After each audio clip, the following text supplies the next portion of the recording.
Mengartikan kolbu dengan hati adalah sesuatu yang tidak ilmiah, karena menjadikan kolbu manusia kehilangan objeknya.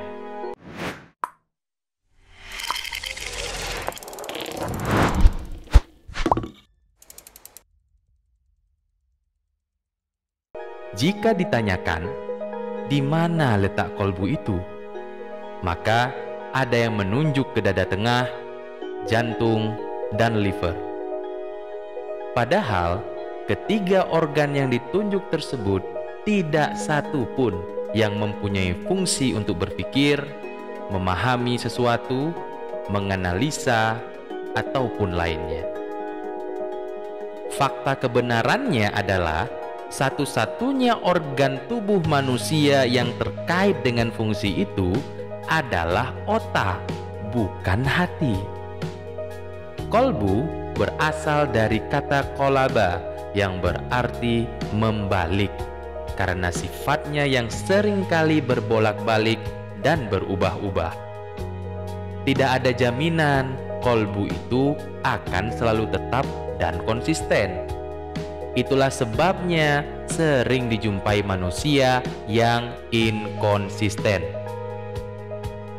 Jika melihat beberapa fungsi kolbu dalam kitab suci, baik fungsinya secara lahir maupun fungsinya secara batin, maka kata kolbu lebih tepat diartikan sebagai otak atau akal manusia.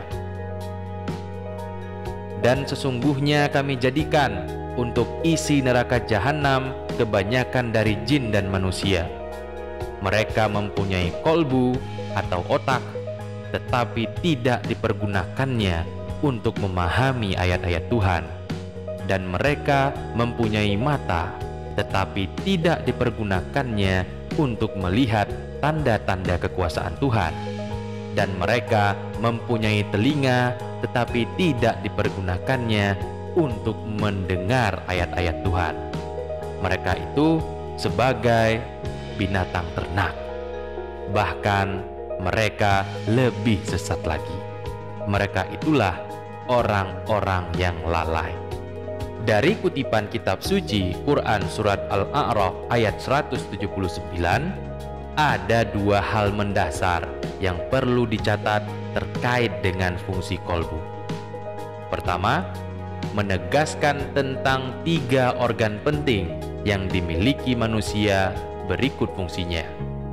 Kolbu yang berfungsi untuk memahami sesuatu, mata yang berfungsi untuk melihat, dan telinga yang berfungsi untuk mendengar sesuatu.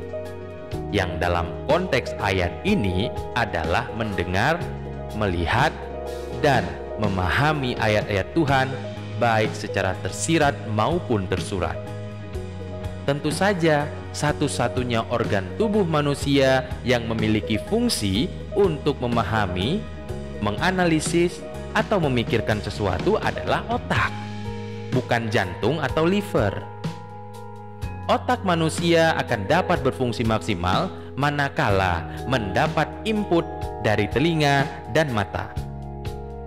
Yang kedua, kutipan ayat tersebut juga menegaskan bahwa hal yang membedakan manusia dengan binatang ternak dan binatang lainnya adalah karena manusia memiliki kolbu dan mampu memfungsikannya sesuai dengan keinginan dari Sang Pencipta. Jika manusia tidak menggunakan kolbu atau otaknya untuk berpikir dan memahami ayat-ayat Tuhan, maka derajatnya sama dengan binatang ternak, bahkan lebih hina dari semua binatang yang ada. Jadi, kolbu atau otak adalah organ pembeda antara manusia dan binatang, bukan organ jantung atau liver. Dalam kaitan biologis, maka fungsi kolbu atau otak adalah untuk memikirkan sesuatu, memahami sesuatu, memutuskan sesuatu, atau memilih sesuatu. Kesimpulannya, kata-kata yang kita temukan terkait hati semuanya menjurus pada otak.